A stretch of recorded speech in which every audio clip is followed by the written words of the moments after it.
Hi, it's Catherine Best Gordon, the Freedom Woman, talking basics today. So I've got my basic white apron on because today we're going to talk about a basic staple for your ketogenic lifestyle. And this is a very simple chicken bone broth. Einstein said solutions should be as simple as possible, but no simpler. That's what you're going to get here. I took the roasted chicken that I made just a couple days ago. We've eaten all of the chicken. You can go back on this channel and see easy keto roasted chicken. So get all of the meat off of the bones. And then you're going to take the bones, and what I do is just take the chicken carcass, break it in half or break it in 3 pieces, and put it in a saucepan. So as you can see, that's about, you could get about 8 cups of water in there. Only gonna fill it up about half that way. So you put the bones in the pan and then cover the bones with water. So that's gonna be about 4 cups of water.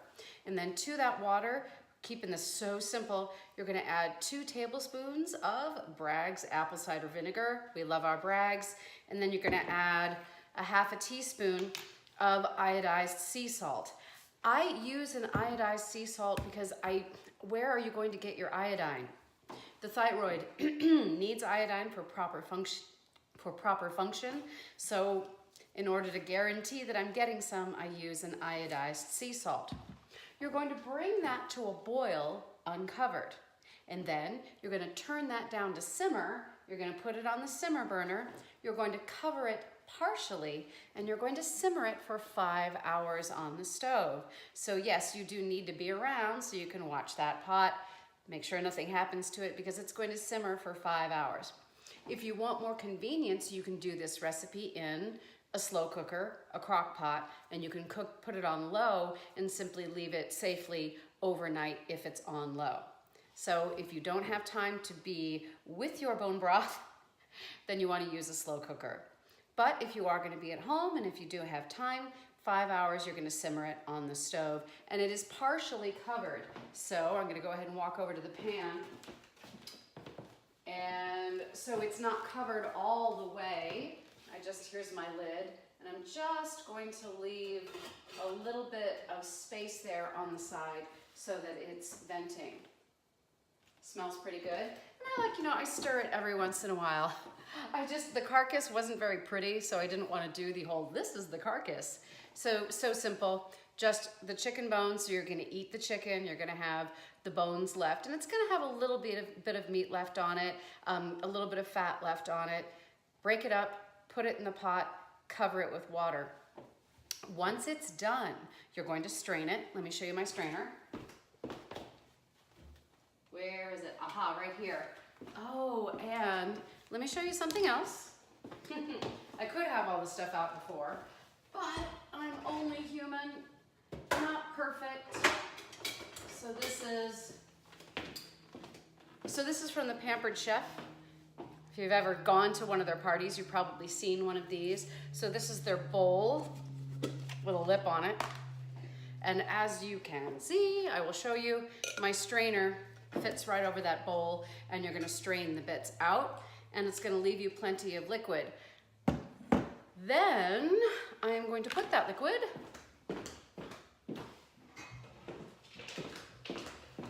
so I've got a nice jar with a handle on it in here, and I can put that in my refrigerator, and it's there whenever I need it. If you don't think you're going to use it up, you can, especially if you have one of these, you can fill ice trays with your bone broth, freeze them, put them in a bag, and then they're there for you to throw into recipes and things like that. So there you have it. I'm going to go ahead and repeat the steps one more time. You have your chicken, so you've eaten your chicken off of the bone. Take all the meat off of the bone. Little bits are going to be left, and then you're going to break it up, put it in a saucepan, cover it with water, add 2 tablespoons of Bragg's, half a teaspoon of iodized sea salt, bring it to a boil. Then you're going to put it on to simmer for 5 hours. Now, of course, you can add celery, or you can add parsley, thyme. You can add different vegetables into it if you want to. You can add different fresh seasonings into it if you want to. The point of this video is to make it as simple as possible. So the basic ingredients are going to be the bones, the vinegar, and the salt. And what do we use this for? Why is this a sugar freedom, keto freedom basic? Because especially when you're first getting started on this ketogenic nutritional strategy, you may experience what we call keto flu. They used to call it Atkins flu. Some people still do. And what happens is when you're first going keto, you can become a bit dehydrated, you can lose sodium, you can lose electrolytes, and this will put it back. Another way that you can use this that's incredibly helpful is if you do experience a craving for sugar or grains or other sweets during your ketogenic, especially during the first 2 weeks as you're getting your appetite under control. I want to ask you, have this ready to go. If you feel cravings, first thing you should do is drink a cup of this broth, eat a hard-boiled egg, or at least drink a cup of this broth, and then wait 10 minutes, and the craving should go away. If you can just wait that long, you may avoid reaching for something that isn't a freedom food and taking you off of your plan so that you have to go back and kind of start over, do the sugar strike, go ketogenic all over again. Thank you so much for listening to this tip and watching this recipe. Please subscribe, like this. If you have any questions about getting off of sugar, leave them in the comment box. The program is available at sugarfreedom.com. Thank you to everyone who subscribes, and I'll see you again soon here in the Sugar Freedom Kitchen or in the Sugar Freedom Studio doing some exercise. Thanks.